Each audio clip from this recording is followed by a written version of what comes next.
What's up, fellas? This your boy Flawless. Welcome back to another episode of Flawless Fantasy Football. And man, it is the 1st of September. We made it. We freaking made it. And man, we're down the home stretch. We are down the home stretch. And I wanted to make a quarterback video, my top 10 quarterback video for you guys, but I was like, you know what? Screw that. I need to do this video as soon as possible, and I just can't have it wait another day, all right? If this is your first time watching the video, like, comment, subscribe. This is 2.5 decades worth of fantasy football wisdom that I'm dropping to you guys for the free ski, okay? Look, I know fantasy football is fun. Fantasy football can be mentally challenging, but I'm here to tell you, fantasy football is not a science. It's not chemistry. It's not freaking trigonometry, okay? It's just having experience, having an ability to foresight something before it happened, be able to see an incline, being able to put it all together, be able to buy pieces, also be in the draft to miss as little as possible. See, because it's this preconceived notion out there that you have to pick this person in, or you have this done, or you can't pick this person too early or that person. That's BS. Okay? What you need to do is it's about not missing. If you can go through the draft and you not missing your first, which is hard to do, don't get me wrong, but if you don't miss in your first 6 picks, you're going to have a nice core right there. It's going to be, and when I say miss, you're picking people that are productive. Again, I'm not talking pedestrian freaking productive. No, productivity. Absolutely not. I'm talking about productive, where you can be like, I'm so glad he's on my team. And you basically you would treat said person like a do not trade person, okay? And I'm also an advocate of early QB. And when I say early QB, people say early QB. No. I mean early elite QB. Okay? And that's what I want to, I want to convince you guys to not have the fear of going quarterback early. So a lot of people think, oh, I need to get this running back in the 2nd or 3rd round.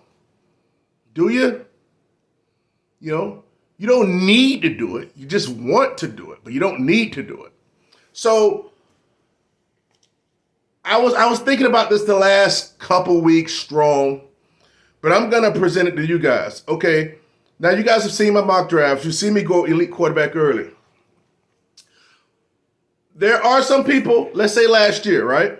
It's out there. If you watch my quarterback list from last year, my top 12, top 10 or whatever, that I had for my top 3 quarterbacks were Josh Allen.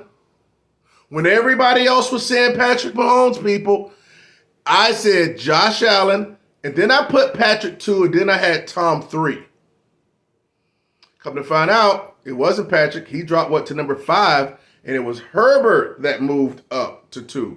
But I had 2 of the top 3 quarterbacks when everybody else was saying Patrick Mahomes. Now they're still saying Patrick Mahomes as a top tier. He's going to have to get it done a way different type of way. I didn't even post that video, man. I have so much stuff going on, son, playing flag and stuff like that. So on top of everything other stuff, I wanted to show that video when I actually picked Derrick Henry at the 102 overall. I got to put that out there. And I need y'all guys to support that and comment. You know what I'm saying? So it's going to be like a quick video. I think I'll make it YouTube shorter and I'm going to put the actual video on the bottom. I don't know how I'm going to do it, but I'm going to do it here shortly. So I just need y'all to actually, again, press like and comment so it can help the algorithm push it out there. But I've helped assist a couple people, about 3 people already this year. Can't remember. No, maybe that's including my first draft. I'm gonna have 3 I'm gonna have 3 leagues this year. I'm gonna play, and I have a draft, which is I want to say it's my main draft. It's my main draft It is actually Saturday night, and Eastern Standard Time, like 7:30 or something. And then my the second team is actually the team I drafted this past weekend. I'll let you guys know about that after my other draft. And I'm doing that because I can't put that team out there because it'll show my likes for later on. And, I have, people that I'm playing against that I don't want to influence them. I know they have their own mind, but I just don't want to influence them on picks that they would pick. Because there's already someone out there, Mr. Russell Gall, my homeboy Russ. We did a little work league, and he was sniping the hell out of me. But it worked to my advantage, to be totally honest with you. But anyway, I'm digressing. And I think the third one's going to be a fantasy footballers league or whatever type thing, with like 16,000 people in there, because I want to make my mark in that as well. So, but I employ an early quarterback system. It's more like a hero running back. Hero, not zero, hero. And that just basically means you pick yourself a stud running back in the first. I mean stud. If you want to pick a PPR guy, fine. If you want to pick a regular workhorse guy, fine. Someone you believe in, someone hopefully that I endorse. And have that guy as your cornerstone of your team in the first round. Hopefully someone at the last as well.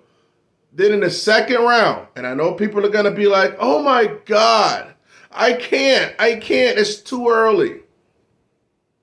But I've done mocks with people, not simulated mocks, but I've also helped Kanoa Built, which he won the big announcement contest, where I was basically assisting him in his draft and stuff like that. He's built numerous teams since the first draft, because I think he's had like three or four drafts, and he loves those squads, and you guys will too. But you just have to get away from the narrative of, I gotta pick quarterback in the 7th for me to feel good about it. Well, go ahead. He's gonna freaking suck. He's gonna give you a freaking 17. You know what I'm saying? Then you're gonna be hurt, and then you're gonna lose by 3. Then you're gonna miss the playoffs by 1 game. You're not gonna do that this year. The reason why you listen to me because you trust me, and I'm trusting myself. I'm putting my own reputation on the line. I'm willing to do that. Again, you guys hear me. I don't do this for monetization. I'm doing this because it's a bucket list thing for me currently. And if anything, I put myself on a prove it deal. That's basically what I'm doing. Put myself on a prove it deal. But listen, cornerstone running back in the first, quarterback in the second. When I say quarterback, I'm sorry, let me start that. Josh Allen in the second. I'm gonna tell you right now, Josh Allen and Herbert. Josh is my 1A, Herbert is my 1B. Both of those guys will get it done. Both of those guys are gonna get you 45 total touchdowns. Both of those guys are gonna win you weeks. When they put up a solid freaking 36, 37, those weeks they have, and your opposing quarterback going against, he got 21, that's 14, 15, 16 points, man. A lot of those quarterbacks don't have the ability to even do that. So just buy into that narrative. Pick Josh Allen. Also, I'm going to tell you another reason why to pick Josh Allen, because I believe Josh Allen will be this year's MVP. They are already favored to win the Super Bowl. So if they do that, it's going to be off the arm and back of Josh Allen. Okay? What else do you want? He's got Diggs. He's elite. He got Diggs. He got Gabe Davis. He got a touchdown machine at tight end. McKenzie's gonna come in and be running the slot because Crowder's freaking tapped out and old. He runs in touchdowns. What do you want? The league is pushing him, and he's not gonna hurt your week. Go back and probably look at the quarterback you had last year and look at how many dead games they had. All right? So, elite quarterback in the second. Ed Herbert, if Josh Allen happened to go. Now, no, I feel like that's too risky. Screw that second running back until it's time to pick him, okay? Screw that second running back. I've done too much work. Again, I've done the work for you guys. There's studs back there on the back end that you can select and feel great about starting alongside this strong nucleus of a team. Then the third round, I want you to pick an elite wide receiver. Now, this is not, we're going to want to go and pick DJ Moore. No, DJ Moore is not freaking elite. DJ Moore does not win freaking weeks, okay? So those are the first three things I want you to do. I want you to grab the first three rounds: running back, elite quarterback, elite wide receiver. A wide receiver that I have in green or that I have on the top running back list, top wide receiver list on my wide receiver video. Anybody that I have in there, preferably in the top 10, you can pick at that third spot. All right? And I'm sure one of them going to be there. Preferably the higher on the list, the better. But I'm going to stop right there. And I'm just going to go over some quick news and notes, right? I'm sure most of y'all probably know Sony Michel got signed to the Chargers. And that has nothing. He's just going to be a piece behind Eckler. He's not going to be like, he's going to hurt Eckler's value. He doesn't fit the scheme, doesn't know what's going on over there. And it just goes to show that they weren't sold with Spiller and Kelly, okay? Which I believe they weren't. I said that before. So don't worry about that, but good luck to Sony, because get out of that dumpster fire, Miami Dolphins. Yeah, I said it. My beloved 49ers, they waived Trey Sermon. Now listen, guys, remember a couple of days ago, I said that Shanahan said that, he was one of the best players in camp, this and that, and I said he was lying. I told you he was lying. I told you he was freaking lying. What? If he was, why they freaking cut him? You can't believe everything you hear. Especially from these coaches, especially. It's just like, nah. But, I was excited for him coming out of college, but he just wasn't a fit for what the 49ers wanted. Good luck, Trey Sermon. Let's talk about J.K. Dobbins. He had a noticeable limp at practice. Listen, I know I've been saying it, stay off of J.K., man. Let somebody else have it. Let somebody else deal with it. Okay? Don't be punting your freaking 4th and 5th round pick or wherever he's at, because it's too much juice to be left out there that you need to be picking instead of doing some hope and having somebody sit out there. Like, just like people drafting Hopkins. Like, don't draft Hopkins. The dude's washed. He's aged. He's accused of PEDs. It's the reason why he was doing it if he was doing it. Don't put it on your bench and then have, I don't know when the bye week is, but then you won't be able to play him to play like week 8 or something, 7 or 8. No. Don't waste. There's too much talent out there. Waddle's still dealing with a hamstring injury. I'll be honest with you, if Waddle's not playing, and they're going to double up Tyreek and sit in the house at old Tua, so it's going to be kind of crazy with that. Miles Sanders dealing with a hamstring problem. Nothing new here. I am not a Miles Sanders advocate. I told you guys, don't be left holding the bag with Miles Sanders. He won't be the guy there. Glass. Darren Waller. His hamstring is okay now. He's back. No crap, he was back. Then I also say in the video that it was money related. Chances are it was money related. T. Leaves told me that. All of a sudden, he went to go get Drew Rosenhaus, and he's good to go now. Yeah, go figure. Zach Ertz, calf injury. Say he might not be ready for week 1. See, again, people are picking Zach Ertz win. 7, 8, 6, 7, 8. Going to try to pick a tight end that may not even play week 1. Some people's drafts already happened. I'd rather go through that with a tight end that I pick round 10 or 11. By somebody I wasted in round 8 and I could have picked a freaking home run hitting running back or wide receiver at that point in time. It's just not worth it. Just not worth it picking those tight ends there. So they say Kadarius Toney's looking 100%. Kind of glass though. You need to learn how to stay on the field. So back to the roster construction. Round 1, elite running back. Round 2, elite quarterback, which is Josh Allen, Justin Herbert, if he happened to get sniped that early. And I don't blame him. Somebody pick. I be doing my mocks and stuff like that, and they I can't wait till I show you guys my team. You're gonna be like, wow, that team's stacked. You know what I'm saying? And that's a 12-man. It's a 12-man league as well. So running back round 1, elite running back, elite quarterback round 2, elite top tier wide receiver 1 in round 3. Then after that, you go wide receiver again. You fill out that wide receiver, especially a lot of you guys in PPR. Fill out that wide receiver, because then you'll already have 3 wide receivers. You'll have 2 wide receivers, and you'll be able to put an excellent option in at your 5th pick. Then in the 6th and 7th, you'll go back to running backs to find running backs out there that can serve as a running back 2, while the rest of your team is pristine. Elite quarterback, your stud first round running back, elite upside wide receiver, and then your 3 wide receivers.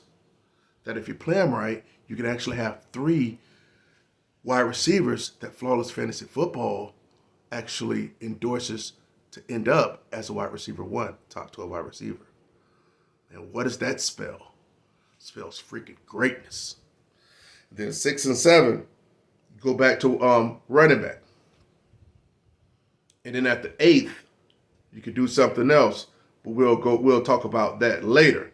I just want to show you what it looks like real quick. Okay, this is what it will look like, guys. Round 1 through 8. I'm gonna leave that alone. I want to move around. Round 1, we're gonna go running back, right? That's our hero running back. Okay, we're gonna do our best to make sure we draft a legitimate running back there that can anchor our team at the running back position. But we're gonna have so much power, so much substance, so much superiority coming from other positions that we're not gonna solely rely on him. We're not gonna solely rely on anybody because this is a team game. Okay, so round 2, we're gonna go QB. Again, not just in the QB, we're going to go Josh Allen, or we'll default to Herbert if Josh Allen is gone. But majority of the time, the second round, no, he's not. In some home leagues, when they pick quarterbacks early, but those are people that I've seen leagues where Lamar Jackson went first and stuff like that, so, but that's not basic, those are not the drafts that you guys are going to be doing most likely. Round 3, elite wide receiver. Okay? Elite wide receiver. You guys have been looking at my drafts and you already know who I value there in the 3rd round. Okay? You'll have other wide receivers on the board. You'll have DJ Moore. You'll have Keenan Allen. You'll have other types. But I'm always gunning for Mike Williams right there. Come back in round 4. 1, 2, 3, 4. And I know a lot of people would say it's too early, but I don't believe that. My experience and my forecasting and my foreshadowing says picking Gabe Davis here in the 4th. This works very well if you're at the end of the draft or if you're in the middle, but you can still go get them towards if you're at the top of the draft, drafting late in the 4th, unless somebody's really, really up on them. So you can pick Gabe Davis there. So you have Mike Williams, Gabe Davis, and then in the 5th, you come back here and you get another wide receiver. There'll be plenty of options there. You'll have old boy for Detroit, Amon-Ra St. Brown. You'll have Lazard. You'll have other people there that you can pick here. Make sure, again, they get the green endorsement from Flawless, or definitely better have a strong yellow one, but I prefer a green one. Then back in the 6th round, the 7th, you go RB. There are starting RBs out here, and RBs that have RB1 upside that are there in the 6th and 7th round. Okay? So after you'll have an elite quarterback, running back, your hero running back, 3 wide receivers after the first 5 rounds, running back. And then in the 8th, you can go back here, and I implore you to go wide receiver. At this point in time, you can go take a shot on your rookie wide receivers or maybe a Kadarius Toney, or maybe somebody slipped through the cracks, or maybe a wide receiver on Pittsburgh, maybe Chris Olave, somebody that you like, any type of rookie wide receiver down there. At your discretion, do that because he'll be your wide receiver 4.